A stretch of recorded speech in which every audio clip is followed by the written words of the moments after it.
Hello and welcome to the 4th edition of Off Track 2021. Tonight with a driver who isn't afraid to get involved in a stock car race, number 446, Joe Booth. So the plan for this evening is to have an in-depth chat with Joe, and as part of the interview we're going to bring you an exclusive reveal of Joe's car for 2021. Joe, thank you so much for doing this tonight. Absolutely no problem. Thank you for having me. No, my pleasure. So I guess let's talk a little bit about COVID, I suppose. So we're not there yet, but the roadmap set out by Boris does suggest we're in position to start racing potentially mid-May, which is a good thing. It's got to be a good thing. Yeah, absolutely. I think everyone's at the end of the tether now with staying in, not being able to go see the friends and things like that. And us as drivers, we're all most of us, I would have thought, we're ready to go. But no, it's been a long time coming, to be honest. Some of us enjoyed a good break last year because we didn't race, but I think now we're ready to get back to it. Yeah, and has it impacted you much? I guess personally, sort of work, home life. It's been like almost a year now, isn't it, to the day that we've kind of gone into lockdowns and stuff like that. So much impact on yourself? No, not really. I mean, my work, I'm self-employed, so I've had to carry on. But I've been busy all through for the last 12 months. I've been on a job in Liverpool. I'm on a job in central London now. So for me personally, I've been a lot busier now than I ever have been, to be honest. Yeah. And my home life, apart from me and my dad wanting to maybe rip each other's heads off a bit more than usual, no, we're all good. I mean, the family's all good. They've continued working through. So yeah, it's been all right. But you'll be in your dad's good books, though, because you've nicely positioned a picture of him behind you tonight. So you'll be in your good books then now, won't you? Yeah, I would have thought so. And it's got a red roof on as well. I can't even remember that happening, but yeah. good photoshopping. Right, let's talk stock cars. So if we go back to the beginning, you came into Formula One in 2008 after a really successful career in BriSCA Ministox. You won the Gold Roof twice, I think, but only once officially. Is that right? Yeah, I crossed the line first twice. One in 2004 when I was 12, which that was actually my first ever race win. Okay. I had never won a race before that, and went to Northampton thinking that I wouldn't have a chance because I was a bit useless then. I mean, I ain't got much better now, but no, went to Northampton thinking no, we ain't got really much of a chance, and luck fell our way, and I crossed the line, I won it, and today, to this day, I still think that I did win it, and it was just through like a technicality. I would have said that we lost it, but rules are rules, and things happen. But no, Yeah. Then we moved on. Then I won it again in 2006, which was Coventry World Final night for the Formula Ones, where Andrew Smith won it. So, I mean, I won it when everyone was watching. Yeah. There were loads of fans there, and which were absolutely fantastic for me. So that made everything better. The heart of 2004, it made things a lot better winning it there in front of all them people. Yeah, you can't have anything better, a Coventry World Final and winning, a Gold Roof in front of that crowd, like you say. It's incredible. No, absolutely not. We loved every minute of it. I started front row. I was probably one of the favourites. But no, like with every other stock car race, there's a lot of luck involved, and everything fell my way. And like I said, it were very good to win it in front of thousands of people. We've gone to watch the Formula 1 World Final. Brilliant, great. I'm glad it came good in the end. So, as in every formula, drivers have rivalries. Did you have them in minis, and have they carried on into Formula One? Yeah, I mean, when we were racing minis back then, I would have said my main rival was Danny Wayman. Yeah. We had some terrific races back then, and he got the better of me, and I got the better of him sometimes. It was just how it fell, and we moved. I think he started late 2007 in the Formula Ones, and I moved into them in June 2008. But we haven't really continued anything because, I mean, we're both as mediocre as each other now. So it's pointless fighting for 8s and 9s, isn't it? I'm not joking, really. I might interview him one day, and then I could ask him the question if he thinks the same. I don't know. Yeah, absolutely. I mean, he'll probably have some choice words to say about me, but no, we're good friends now, so it's all good. Brilliant. Cheers, Jeff. Thanks for that. So we've already mentioned your dad, and he obviously raced Formula One. Was that so? Was the intention always to come into Formula One and kind of follow your dad's footsteps after Minis, or did you consider actually I want to go and maybe race something else or do something different? No, I mean we got into. I started Ministox when I was 10, and my dad raced then, but it wasn't. You know, he never raced all the time from when I'd been born. I would have said he only did bits and bats, and when he wanted to go he went, and when he didn't want to go he didn't go. But he stopped racing, and I think that was in about 2004 or 2005, and we decided that he wanted to concentrate on me a little bit more and put a bit more time into my racing, which luckily paid off, and I didn't get too much hassle from him for constricting his racing. Yeah. Okay, good. And so we mentioned that 2008 you came into Formula One. So how would you describe those first few years in the Formula? Absolutely mad.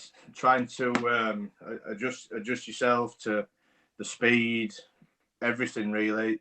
You know, growing up watching all these people race around, and suddenly that you're one of them. I remember my first meeting at Ipswich was just so surreal. That I was starting behind Frankie Raymond Jr., Andy Smith, Stuart Smith, and thinking, God, I don't fit in here. But no, we had a good run, and we got to grips with it eventually. I mean, I can remember one of my third or fourth, I won the Grand National at my third meeting, but after that, I just kind of lost my head a bit. Went to Skegness for the speed weekend. I got tapped wide. I think it was Ian Brickley, and then I just picked him up and followed him in for no reason. And I got back to the pits, and my dad said, "What have you done that for?" And I just said, "I tried to drill me, Dad," and he went, "No, he didn't, you clown. He just tapped you wide." So, I mean, we had a lot of learning to do after that. So, no, we calmed down a bit. The Sunday, the day after, I wrecked the car, and then it went to Frank's. Yeah. That cost a bit because there were a lot of damage. And then when the car came back to us, he said, you need to start mending them yourself now because we're not paying that every meeting. And then the week after, we went to the European and wrecked it again when we rolled over with Stuart Smith. So I couldn't win. But you did clearly learn to mend it yourself. So that's a good thing. I had plenty of practice. So, I mean, I had to. So you began with an ex-Andy Turner car. You had another car after that, and then you went on to build your own shale car. So I guess you may have already touched upon it, but what was the influence to do that, and what was the influence behind that decision? We raced the old Andy Turner car. Pardon me. We actually bought it off Gary Lenton 264, and we did the car up, and Richard Thorney raced it for 6 months before I got to the age of 16, and then once he'd finished with it, we did it all back up and everything, and then I started with that, and then I think in late 2009 we bought Simon Panton's old shale car, which I think was originally Richard Dolman's, so we bought that, and we had a lot of success, to be honest, with that from 2009 to I think it was late 2012 when we got rid of that. But I always wanted to build my own. We spoke about it. I spoke to my dad about it. He never really got that involved with it. I mean, don't get me wrong, it did take me long enough to build. I think it took me about 5 years on and off.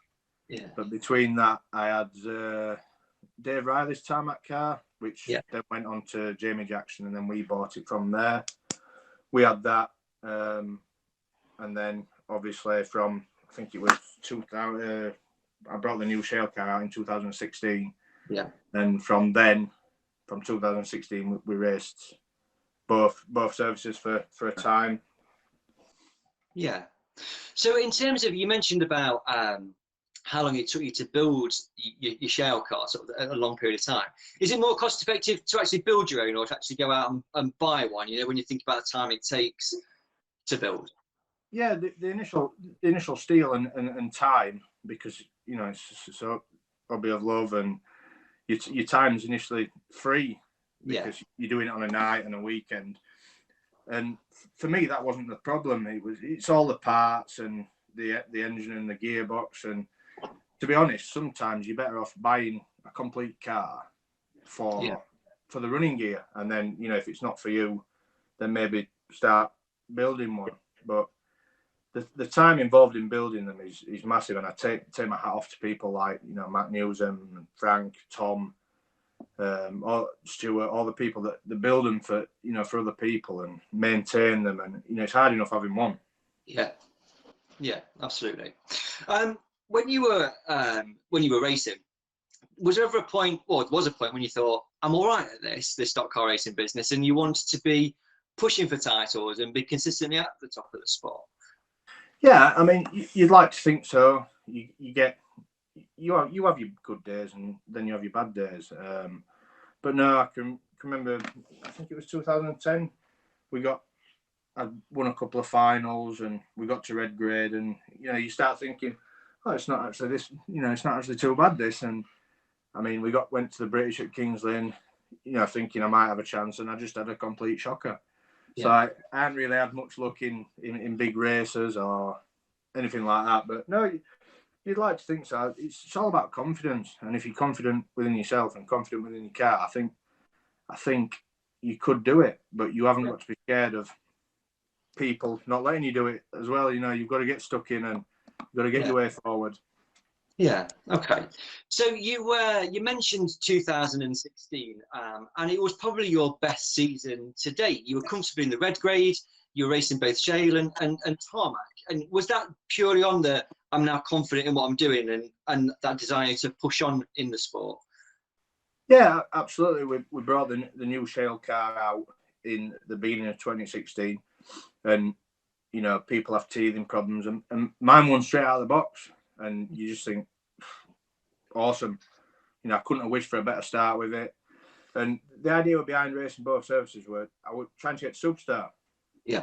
I'm trying to get to Superstar because I thought with me starting at yellow on both services, you know, I'd always get a good start and things like that. And I think we ended up being 6th in the points, and the top 6 are Superstars. But unfortunately, Rob Speed was 7th. So he took my spot. But no, 2016 was mega. I had Jay Hewitt, one of my mates. He's had a couple of goes in my car before. Yeah. Me and him were in the garage every night till maybe, you know, 12, 1 o'clock in the morning. We both had to be up. And to be fair, he were a lot of the driving force behind my success in 2016, because without him, I couldn't have done what I did. You know, the amount of meetings we did in the first maybe 2 months, you know, his backing were absolutely massive. The time that he put in was huge, and, you know, would never have been able to do it without him. Yeah, absolutely. And I think every driver needs that person or team around them, don't they? Because you can't do it on your own, like you've alluded to. Yeah, absolutely not. I've got a couple of, you know, decent-ish lads that come up and help me now, but back then, Jay had the hunger that I had as well. You know, he wanted to push me forward just as much as I wanted to push myself forward. Yeah. But no, you need a very good team around you. You know, just to maybe spur you on at 1 o'clock in the morning. You know, when absolutely. when they're tired and they want to go home. But no, like I said, I've got a good couple of lads around me now, and we seem to do all right. So yeah. I was, when I was sort of prepping for tonight, and I was looking at stuff, and I've forgotten now, but wasn't it like you won a race at every meeting, at like first 4 or 5 meetings of 2016 or something like that, wasn't it? Yeah, I think we won at Kings Lynn, and then Coventry, Sheffield. I just think we got a bit of cage damage at Bellevue, so we had to load up and everything. But I think for the first 4 or 5 meetings, you know, we won a race, and then we went straight up to red, Miss Superstar. Obviously, I've just mentioned. Yeah. Went straight to red, and I was the highest point scorer at red at Bellevue as well. So, you know, some people always said, well, you can only do it from yellow, but we proved all them wrong as well. So absolutely. Good. Right, 2016, we've spoken about it a lot, but we can't go any further until we talk about that final, which happens at Coventry. So I've been going stock car racing a long time, and I can't think of a race when there was that many incidents in one race, and you were involved in two of them. So the first one, I guess, the one that most people remember, is the double roll with Rob Speak on turns 3 and 4. Yeah, I mean, I've been stock car racing a long time as well, and I don't think I've never witnessed, and I don't think I'll ever be involved in anything like that again. It were absolutely insane. We got the car going good, and we were in and amongst everyone, and you're thinking, this is absolutely nuts. We're all tramming into each other, and then it got to about 5 to go. Everyone's pushing.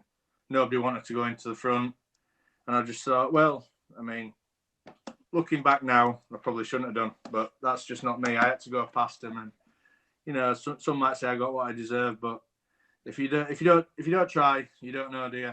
So, no, absolutely not. And we got trammed in, got trained in by Frank, Paul Harrison. Well, Frank says it was Paul Harrison, but I think it was Frank. But we're not bothered about that. No, it was absolutely mad. And I got out, spoke to Rob, and he went, well, it's not a problem to me, because I'll just get another one.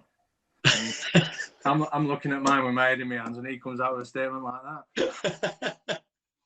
Not what you want to hear at that point, I wouldn't have thought. No, absolutely not. But you know, Rob is laugh and joke. You know, he's not bothered to get stuck in either. But when you're stood there thinking, God, how am I going to bloody fix this? And he comes out with, it's fine, I'll just get another one. Brilliant. There's that iconic picture of Dan Johnson hitting the fence with all 4 wheels off the ground from that race. It was only when I watched the video back that I realised it was you that put him in there. Yeah, me and Dan have had a couple of spats, I would say, a couple of times at Kingsland, and you know, we've always laughed and joked about it afterwards, and he's probably one of the only few people I could probably go and have a beer with afterwards. But no, we were racing in the heat that night, and I think we were probably around 5th or 6th or 7th, something like that. And he came up the inside and just turned me straight in fence, bent out front corner around, bent 2 wheels, and I just thought it was unnecessary. So I went back into the pits. I absolutely fuming. I said to my dad, I said, that's it now. We're going out to destroy him. And he went, look, not today. Don't rush it. You know, it'll come. And he made the fatal mistake of coming past in the final. And I thought, you going? So he went. But, you know, he keeps saying that he owes me one and everything, but I don't think he does. I think we're even now. Do you reckon? See, I spoke to Dan, obviously, a couple of weeks ago, and not as part of the interview, but kind of offline, I guess, from the interview. He did say he still owes you for that. So I don't know. Just remember. Well, that's absolutely fine, because I'm not really bothered. And if he wants to have another do, he'll only be going through another fence somewhere, because he can't go through Coventry's anymore, can he? Joe, no, absolutely not. Thank you very much. So as we've discovered, and as I said at the beginning, you're not afraid to get involved in a stock car race and almost take on and not be intimidated by some of the bigger names in the sport. Was that a conscious decision that you've kind of made, or has it just sort of happened as you've been racing? Jesus, I think it's come from living with my dad, really, and getting the amount of bollockings that I've got. I can remember once we went when I was racing Ministox, and I got hit hard at one time at Skegness, and came back into the pits, and he just knelt at the side of the car and he went, if you don't sort this in the next race, I'm taking you home and we're never coming back. Okay. So from that day, I just thought, well, if that's how it is, you know, we'll do it like that. So, I mean, in Formula Ones, when I come into Formula Ones, you've obviously got to respect to the drivers as well that have been doing it a lot longer than you have. But also, you haven't got to let them take the mick. Yeah. Because they're like, I think Chris Cowley touched on it. They're like schoolyard bullies. If they know they can get away with it, they will do. And you know, that's just not into me. I wouldn't let somebody do that. Yeah. But another thing that a couple of lads that have touched on that about, you know, if the car's right and they're fast, they're happy to have a go. Well, I don't really agree with that so much, because you know, people don't go and watch stock car racing for the fastest man to win all the time. You know, sometimes if your car's not fast enough, you've got to do something. And if one of the faster men's got to go, they've got to go. And you know, if your desire to win is that much, you know, being one of the slower cars, you can't let that stop you. You know, you've got to go for it every opportunity. Yeah, absolutely. I think there's often talking in stock car racing about that's why you've got a front bumper, because it helps to level the playing field a little bit more than in, I guess, non-contact racing. Yeah, absolutely. You know, people go to watch Formula One stock cars for that reason. It's not, you know, if they wanted to go watch the fastest car win every race, they'd go and watch Formula One Grand Prix. Yeah. And, you know, compared to what we spend, the admission prices aren't that expensive, I don't think. But also, times are hard and people want to go see some crashing. Yeah. And, you know, I'd like to think that I've entertained a few people throughout my career. And hopefully this year I can carry on doing the same. And, you know, I like to get stuck in, and maybe people have an opinion on me I'm not really bothered about, but, you know, I like to get stuck in. And if I can't win, I'd like to think that I'd give someone something to watch. Yeah. Do you get enjoyment from that? You know, like, obviously people go out in a race to win. It's a race, isn't it? But, you know, do you enjoy being in a stock car race as much as the victory? Yeah. There's no better feeling than going out and winning. Absolutely not. But also sometimes it's not as easy as just going out and winning. There is some races that are a lot tougher than others.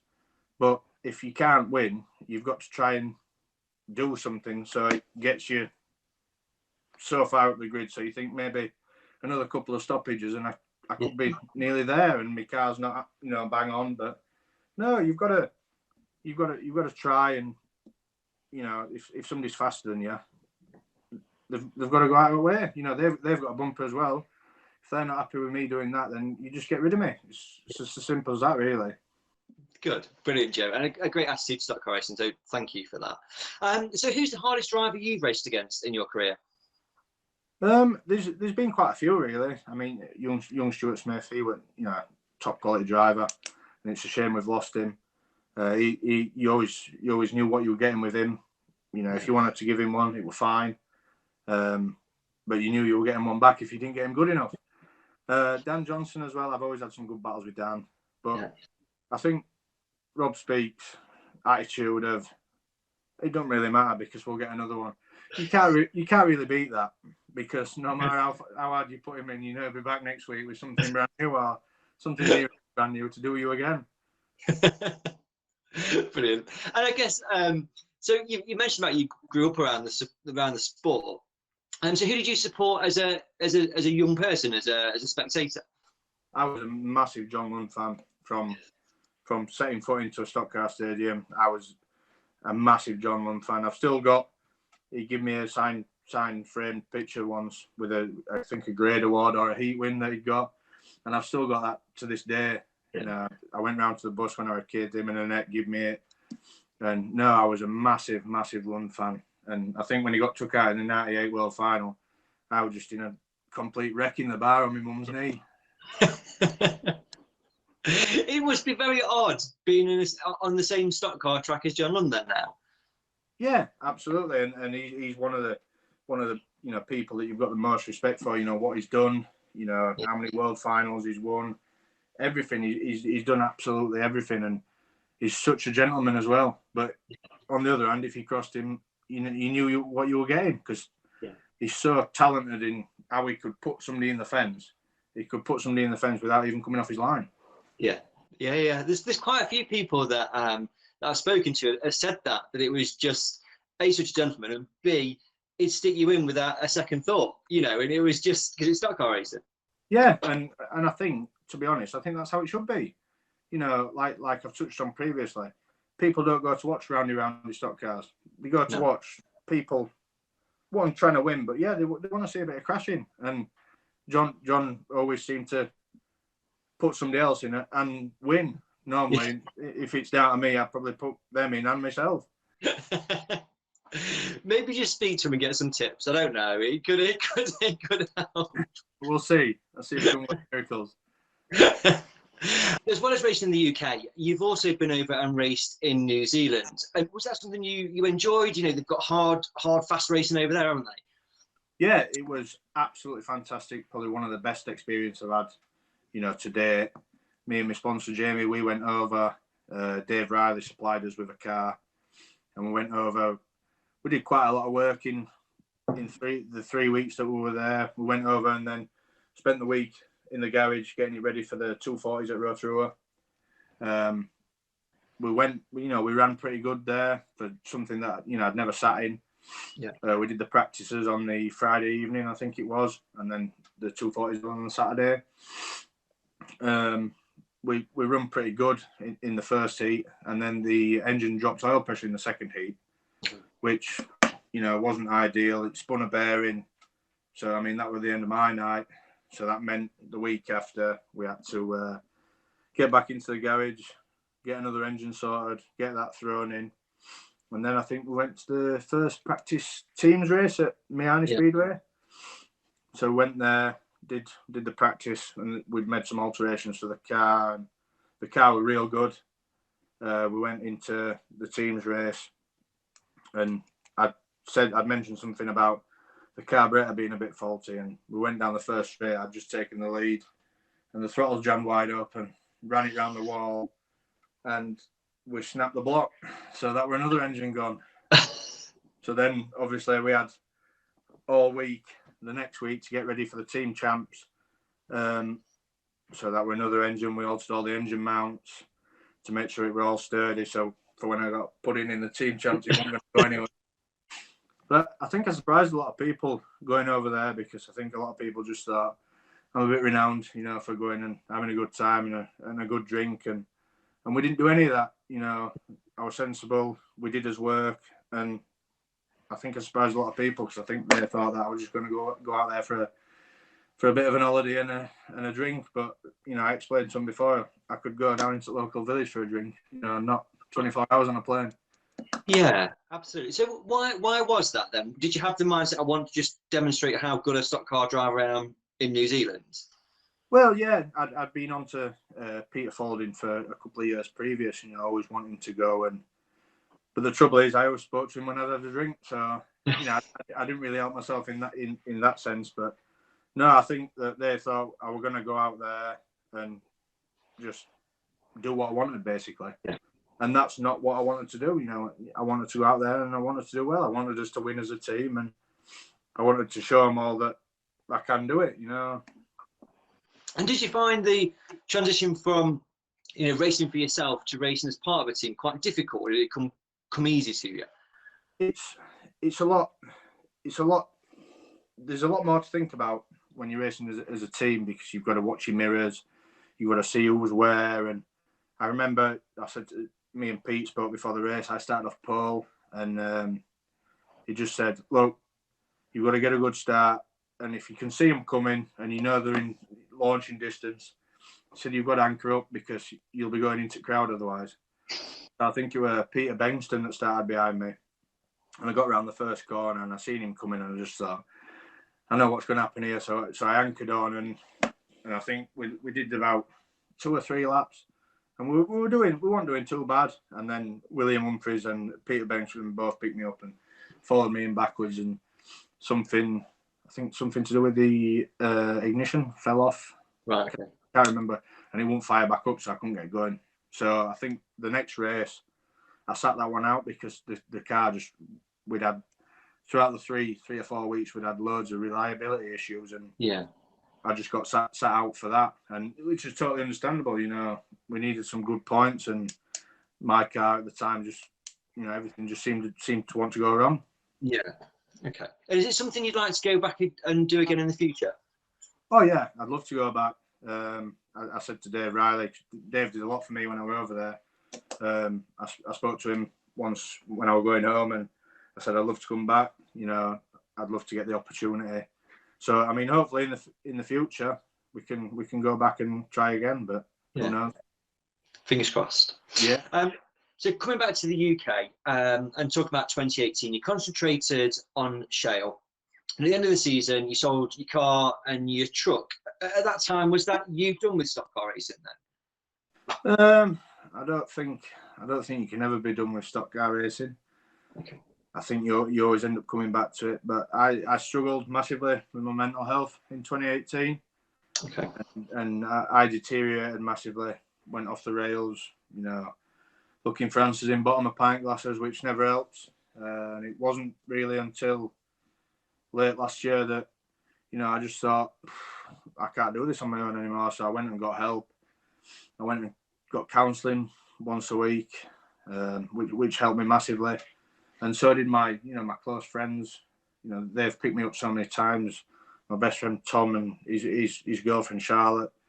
I've stopped at their house. Same with like Jamie and Rose. They've helped me no end, like my close friends and family. Because to be honest, I was that low.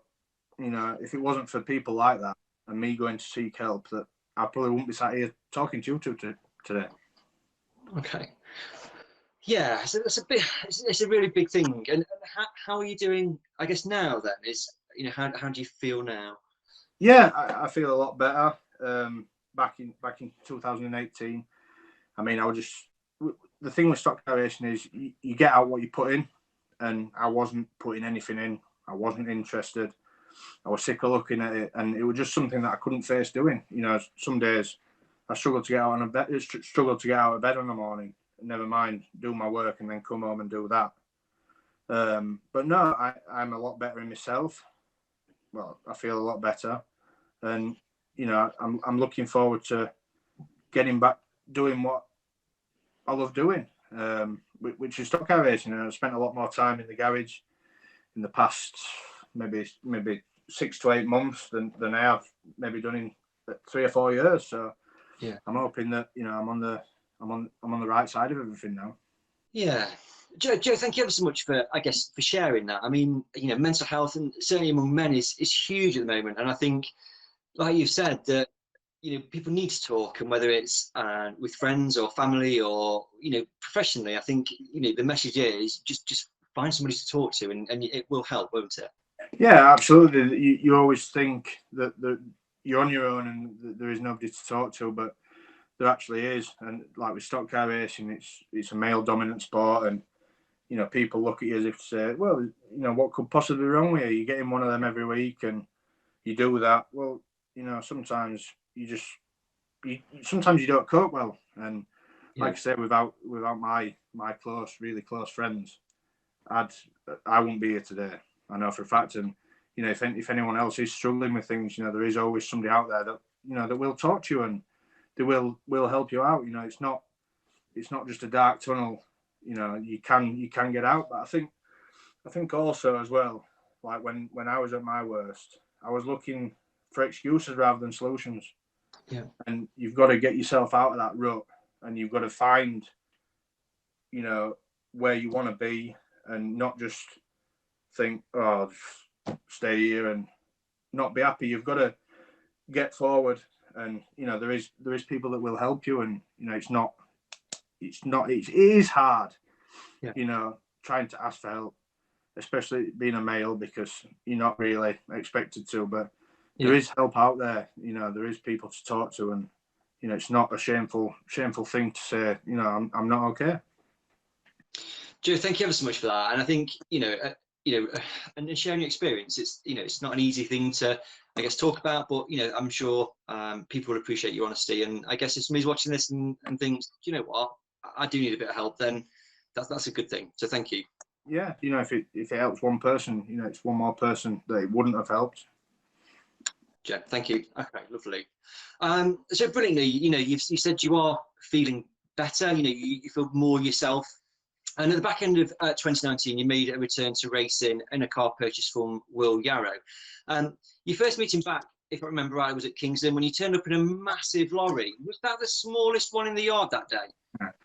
No, it was my brother took me, actually. Okay. But luckily, the person that owned the lorry didn't notice it was missing until the day after, so that were a bonus. No, he took me. It was actually one of a lad that he worked for, one of his. We borrowed it, and we had no transport at the time, and he said, "Do you want to go?" So we just, I couldn't really fit in the car properly. We needed to make some alterations, but I just said, "Yeah, let's go and have a go and see what we can do." And to be honest with you, we got there. I went out. I think I've been off racing 12 months, and the first race back was the Red Top race. And I just got knocked from pillar to post, and I'm just sat there, you know, in the car thinking, what am I doing? What am I doing? I've spent a load more money getting back into this, and you know, you're just getting knocked from pillar to post. Yeah, I can imagine. So why did at that point you buy a car and not build your own again? Was it just because I want to get back into racing like now, and it's just the quickest way of doing that? Yeah, I think I spoke to Will.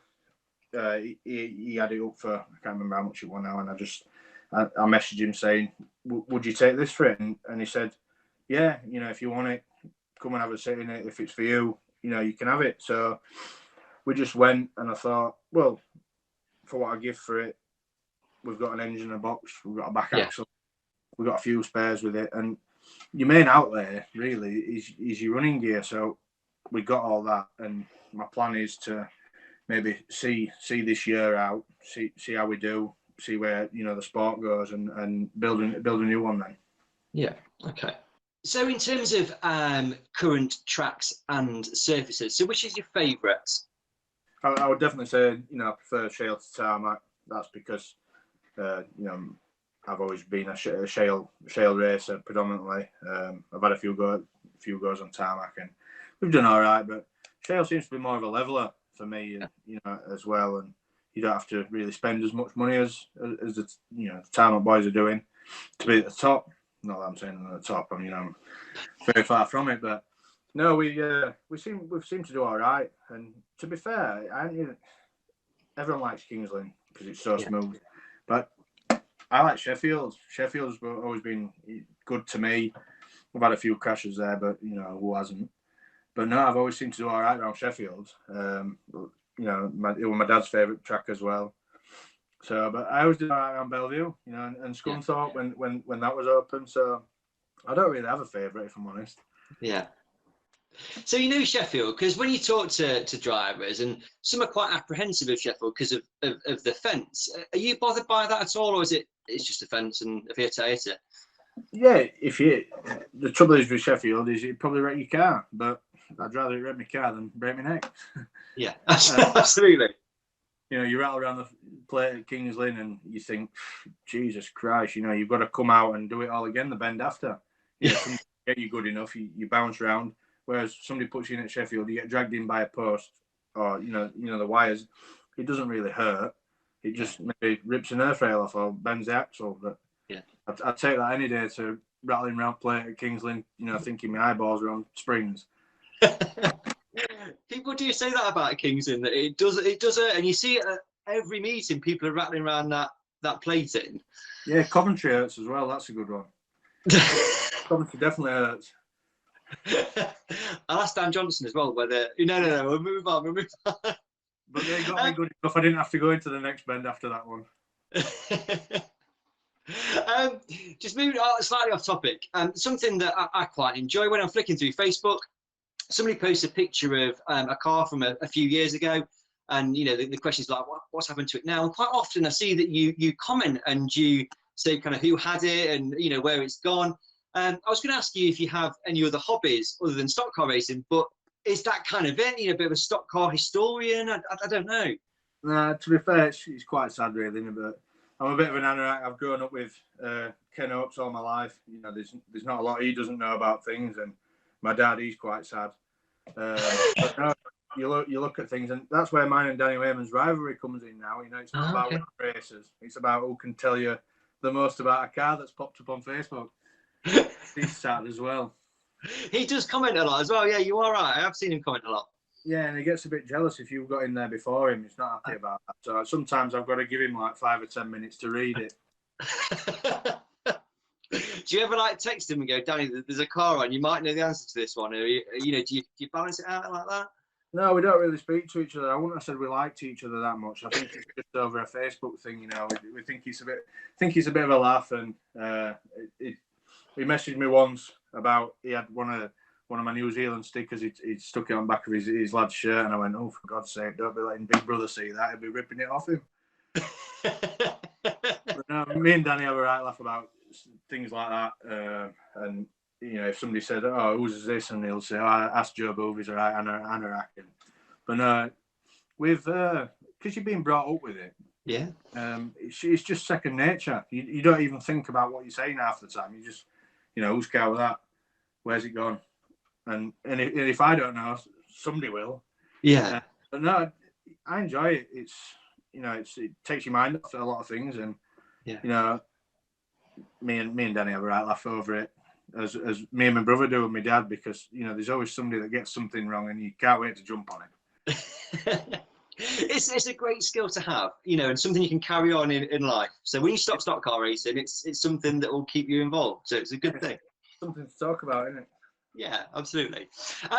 So what's been your funniest moment in stock car racing? Funniest. God, I don't know. I've never really laughed when I'm racing. Normally you just crying because your car's knackered or. I couldn't even think of one, if I'm honest. No, I couldn't. I could think of a weird one, and that'd probably be not having to go in a consolation. That's weird. Because normally you're not in top 10 in the heat, and you've got to go in consolation. If you qualify through the heat into a final, you've done all right, but it's weird. Yeah. But then you've shortchanged yourself, because if you go heat, consolation, final, national, you've got more races for your money, haven't you? So maybe that's a good way of looking at it. Yeah, no, but you also got to think about miles per gallon as well, and times are hard, and you've got to keep putting petrol in, haven't you? So absolutely. Thank you. So looking at your career today, 41 race wins, including 4 finals. Which one of those victories was the most memorable for you? You've always got to remember your first. I was at Northampton back in 2008, and then my first final win was, I think it was August 2009 at Coventry. That always stands out, because winning any race at Coventry, everyone was there, and I think I won the Don Round Memorial Trophy that night. It was absolutely massive. And then my last final was, in 2011 around Kings Lynn. That's how good I've been. That last final win was 10 years ago. So no, they all, it keeps you going. If you win a race, it keeps you going. They all, you can remember them all. Well, most of them. But I would have said your final wins. You remember all them. Obviously, I'm not Stuart Smith and I won 500. I don't think he'd have remembered all these, but no, you remember all my final wins, and they were all fantastic. So yeah, because it's a big deal to win a final in Formula 1 stock car racing. Because when you look down a grading list and you look at the end of the year, how many people have won finals, there isn't that many drivers that win, throughout the course of the year. So it is a huge achievement.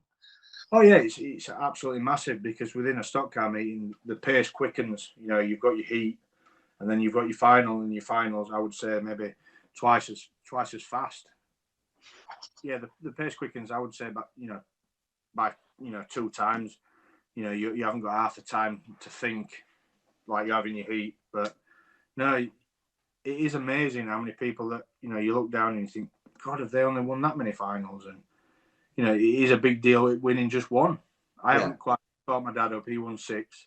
Okay. But, he don't mention that too much. But hopefully this year we can get there. Yeah, absolutely. So when I do the prep for these interviews, we have a team of researchers that send me loads of stuff, or Nigel Anderson. And when he sent me your career stats, I was genuinely surprised that you haven't yet been in a world final. They've not been a happy hunting ground for you, semi-finals. No, absolutely not. It's a bit of a sore subject, really. But again, my dad never qualified for one. I've had, I think I've been in 7 or 8 semi-finals. I think 7 of them were on tarmac, and I'd always prefer shale. I think it was the only shale one I've had was 2018 at Kings Lynn. Okay. And we were running pretty decent. I think we were running 7th or 8th, something like that, and I got taken out in that one. But that's in back of memory, and that's going to get dealt with accordingly, big time. So hopefully this year we're going to get there. Yeah. I'd love to be in one. Just to be a part of the day and everything. I would honestly love to be in one, but again, if your luck's not in, it's not in. No, there's a huge amount of looking stock cars, isn't there? Like you've mentioned before, and I think, but to be on a world final grid is a huge achievement, and one that will be great if it happens this year for you. So Absolutely fantastic. we've spoken a little bit around the Facebook piece and stock cars. So we're thinking of stock cars that are racing currently. Is the one that you particularly admire? I think you've got to look at like Tom Harris's tarmac cars, and they're absolutely mega. They look not only go well, they do look the dog's danglies, and yeah, you've got to take your hat off to people as well. They're obviously doing it and looking, proper studying. So they're a fine bit of engineering. So I think like his tarmac cars, and I think the shale car that he won the 2013 World Final in, I think that was absolutely fantastic. I mean, Ryan built some nice cars as well. It's a shame to go out and smash them up, really. Yeah, it is a little bit.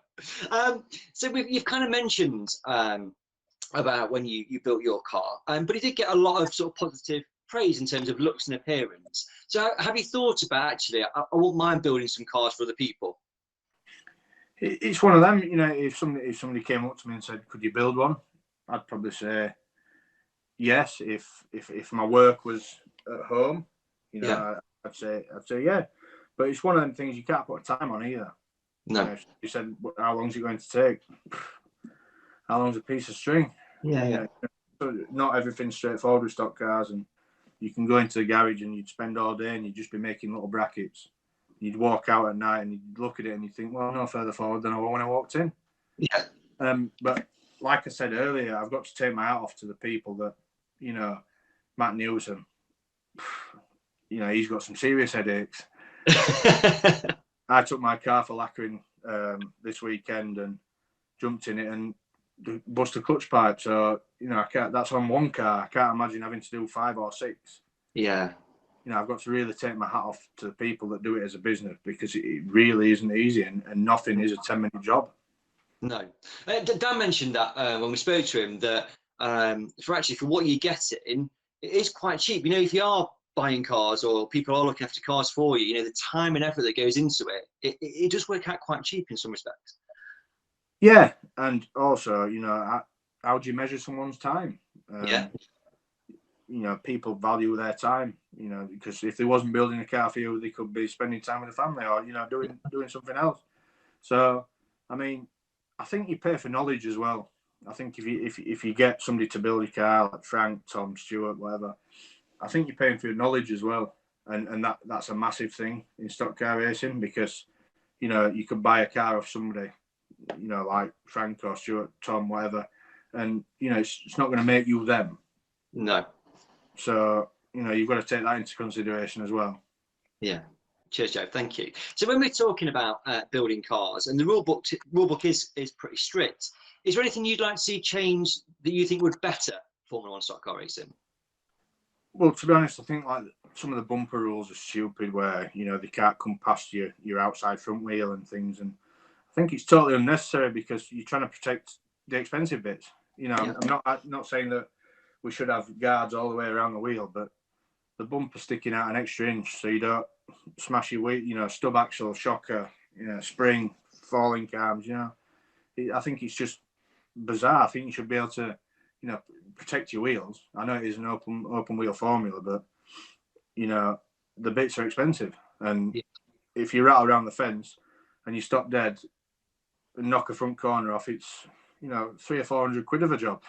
Yeah. Because the thing is, you quite often see, like at Kingston, somebody will hit the fence and then they'll have to pull off. And it's, to my mind, well, if it was a bit more armoured up, then they could carry on racing, and it gives you more cars on track and that potential for that person to go and get the person back on the next bend. Yeah, absolutely. That's what people pay the money for, isn't it? They go and watch, they want to go watch somebody get put in, and then, come back out and put the person that's put them in. Yeah.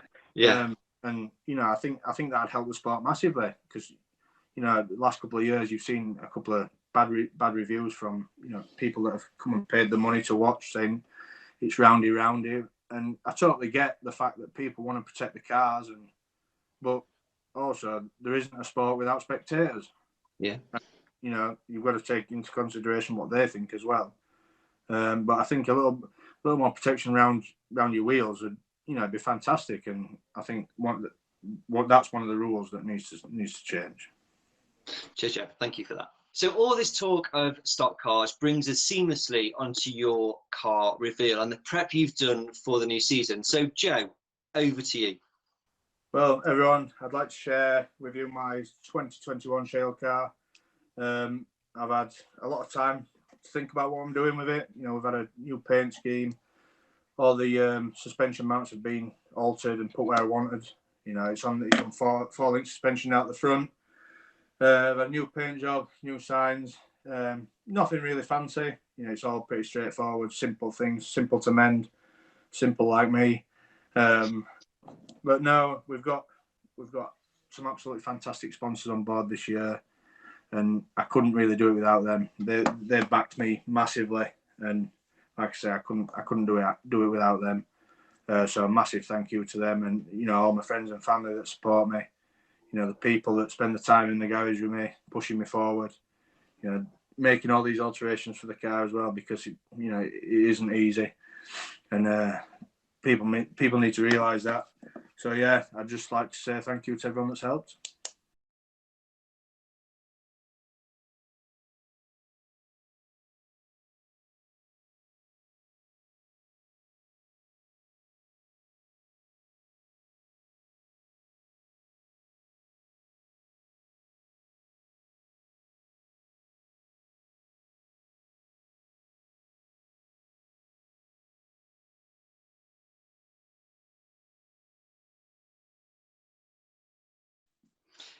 Cheers, Joe. The car does look absolutely stunning, and I particularly like the picture of where it's kind of overlooking the dales and the hills and stuff. I like that atmospheric shot you've done there. It's really good. Yeah, that's up at our garage. Our workshop's behind our house, so that's up there. We're out in the sticks, so we don't get too much problems, when we're starting them up at 11 o'clock and things like that. It's a beautiful part of the world to live in. It's very nice. Yeah, absolutely. I've lived there all my life, so we think it's lovely. It's a bit of a nightmare when it snows, but no, it is nice, quiet until we get going. But yeah, love it. Thank you. So you've got your refurbished shell car, which, like I said, looks absolutely fantastic. So looking ahead to 2021, and fingers crossed that we can have a decent season. And as soon as it's as normal as possible, what plans are you making? I think we're just going to take everything as it comes. We've got to first see if the alterations have worked on the car, and we've got to get some laps back under his belt, because we had last year off, and then I only raced 2 or 3 times the year before. Seat time's a massive thing, but we just bought a transporter now, so I can pick and choose a bit. I can, if I've got time, if work allows, I can go and do 3 meetings a month, or if I just want to go once, now Bradford's back, it's half an hour up the road from me, so if I want to just do that once a month, it'd be perfect. Yeah. So you mentioned about sort of seat time. Is that a huge deal? Because things do change quite quickly in stock car racing, don't they? So you've not really raced for sort of a couple of years. So do you think it will take you a while to get back into the groove, if you like? Yeah, I think I do think you become a bit rusty, and you need to get back into the swing of things, because they're not the top boys. They make it look easy, and it really isn't easy. But you've got to. The seat time's massive. It's like practice, really. Although you never forget how to drive one. It's the where you're braking, or where you're coming on the throttle, and things like that. You become out of sorts a bit, I would say. Yeah. But you've got to just keep your hand in and keep going. So yeah, I think it's massive. Good. And are you looking forward to that Facebook post when somebody posts a picture of your transporter, and then there's a thread about who used to have this before you, and then you can't answer it. Neither can Danny Wayman. Well, Danny Wayman won't be able to answer it either, because he won't know. Brilliant. So you're going to run one car to begin with in 2021. Is there an aspiration to go and do 2 surfaces again and have 2 cars? I mean, if funds allowed, I'd love to go back and have 2 cars. But the thing with tarmac is it's a lot of money, and you've got to be on top of the job. You've got the maintenance on your car. It's got to be massive. Going and doing tarmac and not being on the pace, it's demoralising. You might as well go standing bar. You're always fasting there. So, but no, I would love to go back to 2 cars, but it's not financially viable for us, and I don't have the time, money, and that's just how it is. I prefer to be competitive on one surface to not be competitive on 2. Yes, no, that makes sense. Thank you. You've mentioned Bradford, and we have lost, unfortunately, a few tracks recently, but Bradford is back for 2021. How big is this for the sport? I think it's massive, personally, not just for the fact it's 30 minutes down the road from us. I think we'll see loads of old faces that maybe, haven't been for years and years. And I think it needs, revitalising. I think it needs new faces back to it and things like that.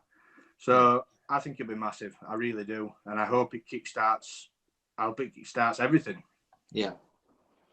There is a lot of talk about drivers returning to Formula One because Bradford's back, or drivers coming in from other formulas now because they can actually see, well, there is potentially a future here because we've got Bradford, and what does that become then for other tracks to come back to Formula One or come into Formula One? Yeah, people just thought it were a myth, Bradford coming back. Me being one of them, I'd never envisaged that I'd be racing at Bradford, as a lot of people wouldn't. But no, I think it'll get a lot more drivers back into it, especially from the north, because it's predominantly a southern thing now with the shale tracks. Apart from obviously like Bellevue's gone, we've got Sheffield, but Kings Lynn and Northampton, for us like 2, 3, and 4 hours away. So I think it'll bring a lot more driver base to the north again. Yeah. And how did your dad get on at Bradford? Did he do all right there? Oh, probably if you ask him. I don't know, to be honest. I think I only went once or twice when I was a kid. So, but we've been used to going and getting 40 quid start money for years, so it's nothing new to us. We started off talking about Ministox, because that's where you began. So looking at drivers who are in minis now, and all of those who have recently graduated, do you see anybody who's a star of the future? I think a lot of the young lads now that are coming into it, they've got a lot of backing. They've got a lot of top equipment. Young Saudis got some massive equipment. The 2 Evans brothers, they've got some good equipment as well. I only went to one of the Kingslands last year, so I haven't really watched any of them. Yeah. But no, I'm sure they'll all do all right. If they can give it and take it, and it's not just one way, I think they'll be fine. But as for being up there and winning championships, I couldn't really comment because I haven't really watched them. Yeah. It's been kind of quite of a running theme throughout these interviews that, a lot of drivers can kind of get to Red Roof, but to make that step up to be superstar and to be challenging for championships, it's a huge leap, isn't it, to get up there and do it consistently week in and week out? Oh, massive. It takes so much time out of your life, so much money out of your life.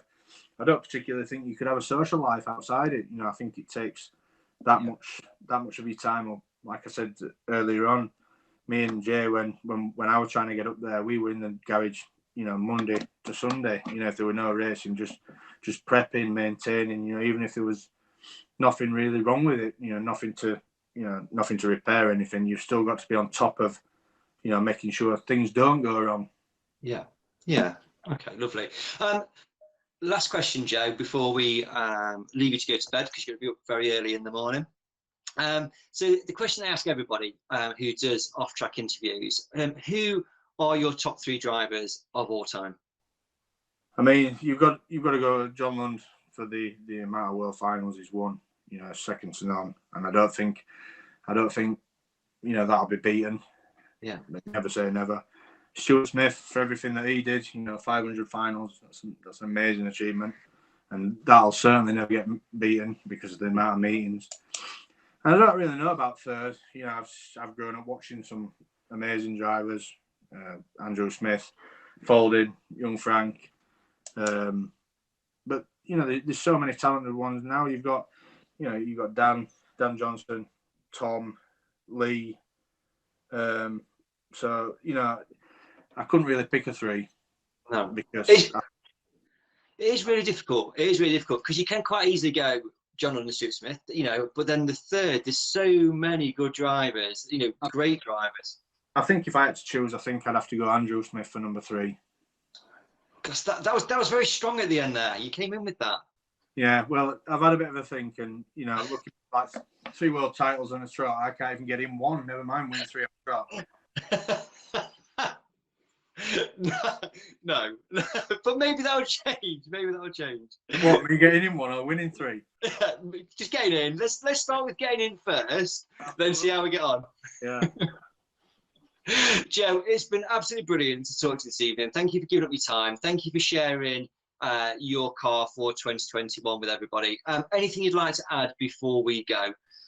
No, I'd just like to say thanks for having me on. You know, I hope I've painted a good picture of myself, and thanks to everyone that's helped me get back to where I am today, and thanks to all my sponsors and everything, because without them I wouldn't be able to do what I'm doing. So yeah, just thank you. Cheers, Joe. Thank you so much, and hopefully we'll see you at a track very soon. Thank you. Let's hope so. Thank you.